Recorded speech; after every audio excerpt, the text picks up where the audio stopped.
सिवान का सीट हमेशा से ही यह माना जाता है कि यहां पर साहिब की चलती है और इसका उदाहरण लोकसभा चुनाव 2024 है, जहां सिवान से मरहूम शहाबुद्दीन की पत्नी हिना साहब निर्दलीय चुनाव लड़ती हैं, जो दूसरे नंबर पे रहती हैं।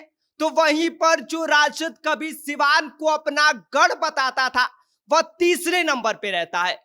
तो वहीं अब एक बार फिर से इस विधानसभा चुनाव 2025 में शहाबुद्दीन का जलवा सिवान में दिखाई देने वाला है, क्योंकि बस गनीमत की बात यह है कि हिना साहब अब आरजेडी में है। तो चलिए अब बताते हैं सिवान और शहाबुद्दीन के रिश्ते की कहानी। लेकिन उससे पहले मेरा परिचय जान लीजिए। मेरा नाम विष्णु है और आप देख रहे हैं जनता जंक्शन। बिहार चुनाव 2025 की सरगर्मी तेज हो चुकी है। पूरे प्रदेश की निगाहें अब एक बार फिर से उस जगह पर टिक गई हैं जिसका नाम है सिवान।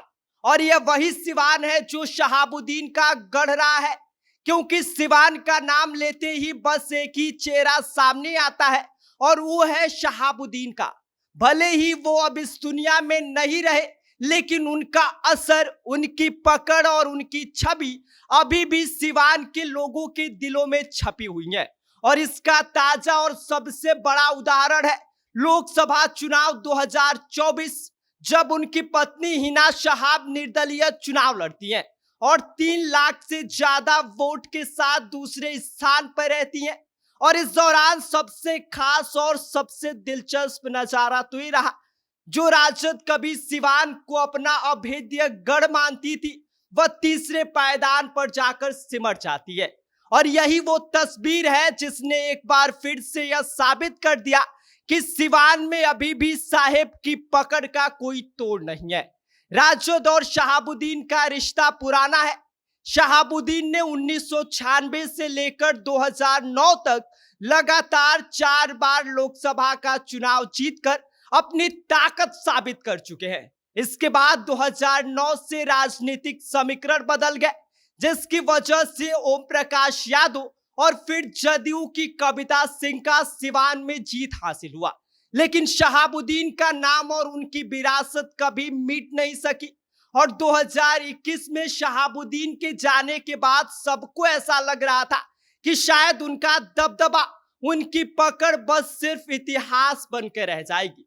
लेकिन 2024 का नतीजा बताता है कि अभी भी सिवान में शहाबुद्दीन का दबदबा और लोगों के दिलों में उनका जुड़ाव अभी भी सियासत को बदलने की ताकत रखता है।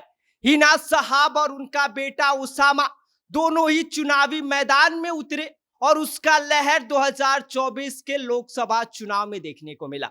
अब सवाल यह है कि विधानसभा चुनाव 2025 में शहाबुद्दीन फैक्टर क्या एक बार फिर से जीत में तब्दील हो पाएगा या नहीं, या फिर सियासत की नई जंग में शहाबुद्दीन का फैक्टर सिर्फ चर्चा तक ही सीमित रह जाएगा। क्योंकि भाजपा और जदयू जैसे दल इस बार पूरी तैयारी में है। वे युवाओं और पहली बार वोट डालने वालों को अपने विकास एजेंडे से साधने में जुटे हैं। इन नए वोटरों की प्राथमिकता है रोजगार, शिक्षा और सुरक्षा। और उनके लिए शहाबुद्दीन का नाम अब इतिहास का वो हिस्सा है जिनका भविष्य की उम्मीद बहुत ज्यादा कम है। लेकिन सिवान का समीकरण हमेशा से ही जातीय राजनीति पर टिका रहा है। मुस्लिम और यादव वोट बैंक, जो शहाबुद्दीन की सबसे बड़ी ताकत हुआ करते थे, अब भी राजद के लिए अहम हथियार है। और यही वजह है कि हिना साहब का आरजेडी में होना राजद के लिए संजीवनी की तरह दिख रहा है। दूसरी ओर विपक्षी दल के छोटे छोटे सामाजिक समूह पिछड़े तबकों और युवाओं को जोड़कर इस किले को तोड़ने की रणनीति बना रहे हैं। लेकिन इसी बीच सवाल यही है कि क्या शहाबुद्दीन फैक्टर अभी भी निर्णायक साबित होगा, या फिर यह सिर्फ बीते वक्त की कहानी बनकर रह जाएगा। लेकिन एक बात तो तय जरूर है कि बिहार की राजनीति की कहानी सिवान के जिक्र के किए बिना अधूरी है। और 2025 का विधानसभा चुनाव यह तय करेगा कि साहेब की विरासत अभी भी पासपोर्ट की तरह है जो सत्ता तक पहुंचाने का है, या फिर सिर्फ एक इतिहास की गाथा बन के रह जाएगा। बाकी इस पूरी खबर को लेकर आप क्या सोचते हैं, आपकी क्या राय है, आप हमें कमेंट कर सकते हैं। आप देख रहे हैं जनता जंक्शन। मेरा नाम विष्णु है।